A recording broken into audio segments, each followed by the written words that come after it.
British farming is dying. The rise of globalism, the increasing size of government and net zero are all destroying what was once the foundation that shaped our great nation. Our farming community need a voice, and I've decided to do something about it. The fight back starts here. This tour so far has been extremely eye-opening. Considering how crucial agriculture is, it's sad to see how it's been neglected for such a long time. That's why I'm more determined than ever to continue this series and this tour to be a champion for our British farming community. Our small towns and villages and the farming community are the final frontier in the fight against the establishment, and I refuse to surrender and stop supporting what makes the British culture great. What are the kind of problems, generally speaking, obviously, general for the farming cost community? of production, fuel, fertiliser, machinery costs have absolutely spiralled in the last couple of years, so any replacement costs have absolutely exploded. With less of us, we are very reliant on the machinery. Right. So the machinery has got to be within reason, relatively well up together, because there aren't enough of us if we do get a lot of problems. Yeah. Really energy, fuel costs. I think a lot of the costs that a lot of people are facing. There are several anti-farming, I would call them militant organisations, for want of a better phrase. Or eco-militants? Or? Eco-militants, anti-farming militants.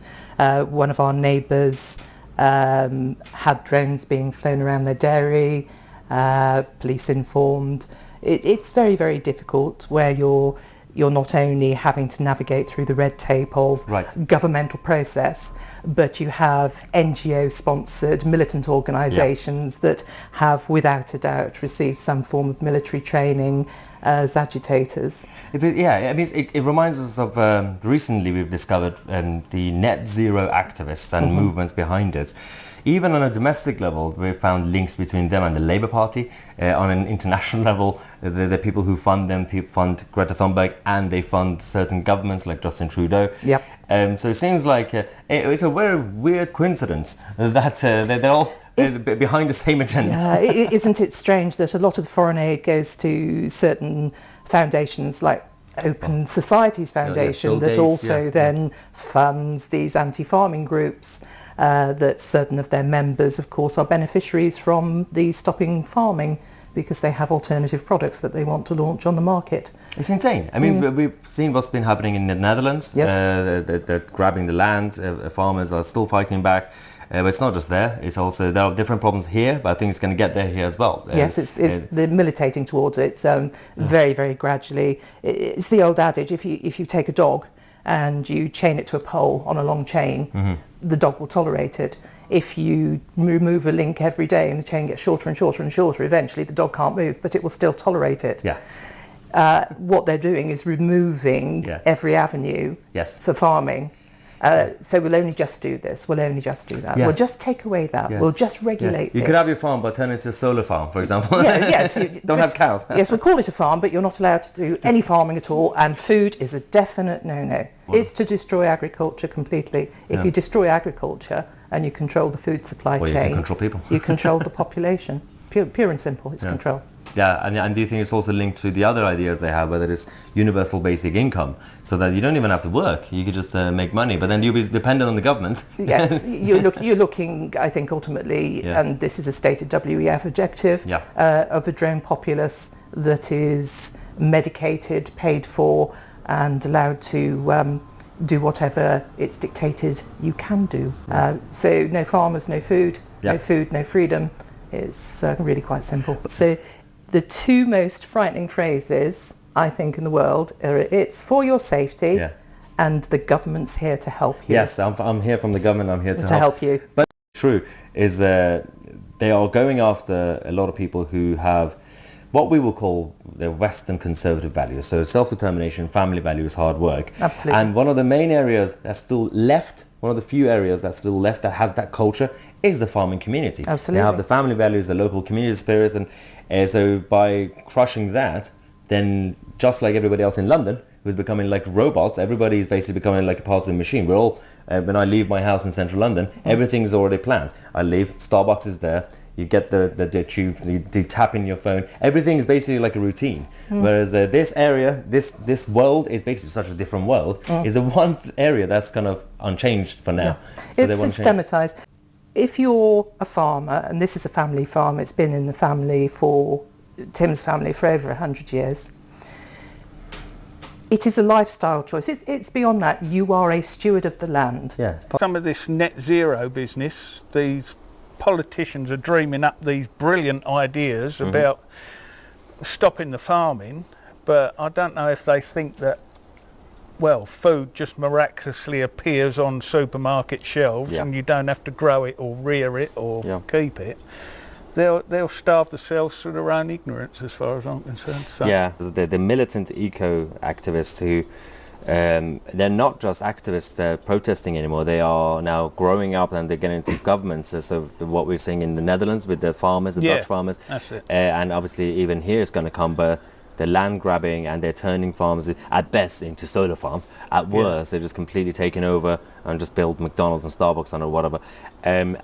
What's going to happen to the food chain? I don't know. It's going to be chaos. Yeah, you tell me.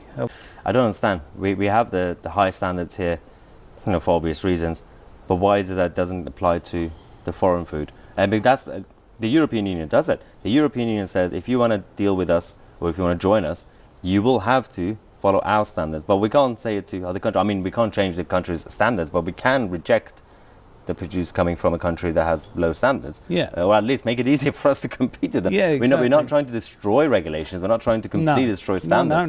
No. The standards are excellent. Yeah, exactly. And all the animals are kept humanely. Yeah. Free range, go around, have fun. Farmers love that. I mean, anyone that says farmers are cruel and hate their animals are liars. I mean, I've seen many a farmer send animals off when it's time, crying their eyes out. And that's why I don't keep animals, because I would be too I just wouldn't be able to do it. The agenda could not be more transparent from the globalists than this. Okay, now they're saying that our backyard chicken coops could destroy the entire farming industry. Are you guys trying to undermine Dr. Fauci and plot to take down the whole farming industry? They are onto you, ladies. And they're also using bird flu to try to scaremonger against raw milk. This New York Times piece tries to scare people from having raw milk by noting that the CDC says that over 20 years there were 2,645 illnesses, which let's just pretend is true. Okay, let's pretend their numbers are 100% correct. Let's take a look at what that means. You know what? Let's do them one better. Let's pretend all of those illnesses happened in 1 year. In 1 year, if all those illnesses happened, it would amount to 0.0000802% chance of an American getting sick from it. Not dying from it, sick from raw milk. And you knew the COVID cult that the CDC was going to jump in. They told the New York Times that there is little to no evidence that there are any health benefits to raw milk. And then the FDA jumped in, saying in a statement that there are no scientifically proven benefits to drinking raw milk, except for these that you can literally read at the NIH PubMed website. Here's another one, and another one. Actually, turns out there's quite a lot of them. Aren't you so glad that we have the media to let us know that the real enemy is not the globalists who seek to make us subservient so we can never provide for ourselves? It's actually this. It's these. They're trying to destroy your life, right, honey bear? And these girls. If you haven't learned by now, the media are your enemies, and so are the politicians pulling their strings. Here's the truth. Tyrannical governments don't like people who know how to take care of themselves and their families, because people who know how to take care of themselves and their families and can provide for them are people who are also able to oppose tyrants. People who are subservient to tyrants, who depend on them for food, for supplies, for shelter, those people, they're not able to oppose them, because the minute they do, guess what happens? Tyrannical government takes away whatever it is that person needs from them. And that's how they cut off dissent. Because a person who's dependent never dissents. So the lesson here is never trust the media. These people are the puppets of the people on top. They say whatever it is the elite want them to say. And they do that just so they can feel like they're accepted within these elite circles, when in reality, they would throw them under the bus in 2 seconds. Don't be one of those people who falls for this and ends up subservient to the government. Make a plan to be able to provide for your family. No matter what it is, on whatever scale you can do, have some kind of plan to not be subservient to these tyrants. Because within that subservience is the loss of your ability to dissent against a tyrannical government. And I hope you understand how important that is. There's way too many survivors of communism who can remind you if you don't understand.